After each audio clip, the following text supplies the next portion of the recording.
a robust process, and I would like the Minister to respond to that as well. Peter Dunn. Mr Chairman, there are a number of things I should say by way of response. The first is to take up the member's point about the timing of this. My recollection is that this announcement that gift duty was to be abolished was made in June of last year, June 2010, and we said at the time that it would be introduced via the next available legislative vehicle, which happened to be this bill. There's nothing unusual in policy changes being introduced in legislation of this type, because these are, in effect, umbrella bills. The bill then went to a select committee. Submissions were called on the provisions. The committee's gone through it, come back with a recommendation, which we're now implementing many months later.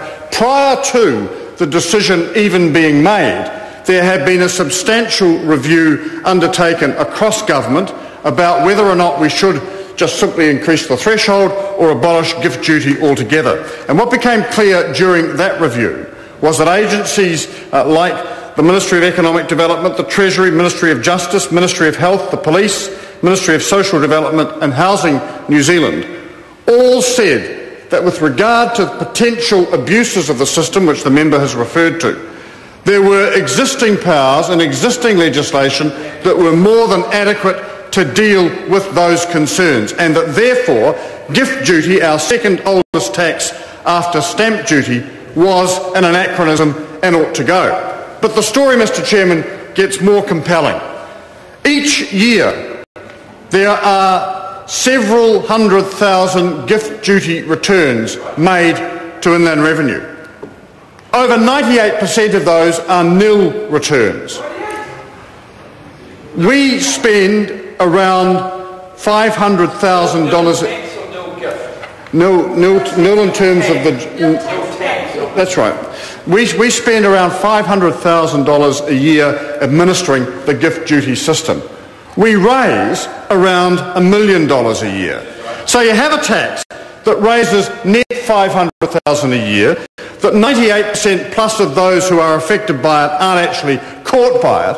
But here's the rub, that any reasonable assessment shows is costing taxpayers not $500,000, but $70 million a year to comply with. It becomes somewhat of a no-brainer when your advice then becomes very strongly that existing legislation in other areas deals with the mischief that you were seeking to address in the first place. So, Mr Chairman, the logic for retaining gift duty simply went out the window at that point. The only people who are a little concerned about its departure, I dare say, are lawyers and accountants who for years have done very, very well in terms of filing the returns, preparing the information to go to Inland Revenue. It's been an easy source of income for them. Well, not any longer.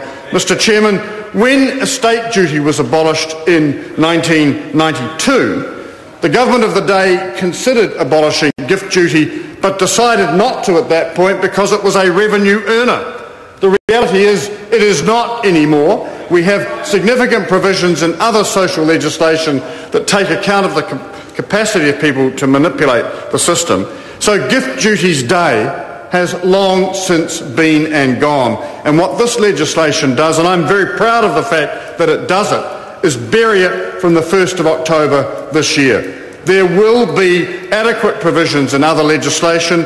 They will be enforced. That was what was intended to be the case all along. Mr Chairman, the strong argument that one could mount for the retention of gift duty wasn't all that strong. It was simply well, if we take it away, then other legislation will have to actually be enforced. That's really what it came down to. This was a convenient way out. We don't need to worry about enforcing the other legislation because we've got gift duty. It is back to front. It's costing taxpayers a lot of money. It's raising very little for the Crown. It is irrelevant and it's time to go, and that is what this legislation does. Now, Mr Chairman, I wanted to just, in the time remaining to me, pick up a point that Mr Lees-Galloway made in relation to an earlier part relating to use of money interest, and he'll find that the answers to his questions are actually contained in the provisions of this part regarding the way in which UOMI applies and also the obligations for both the Crown and the taxpayer in that respect.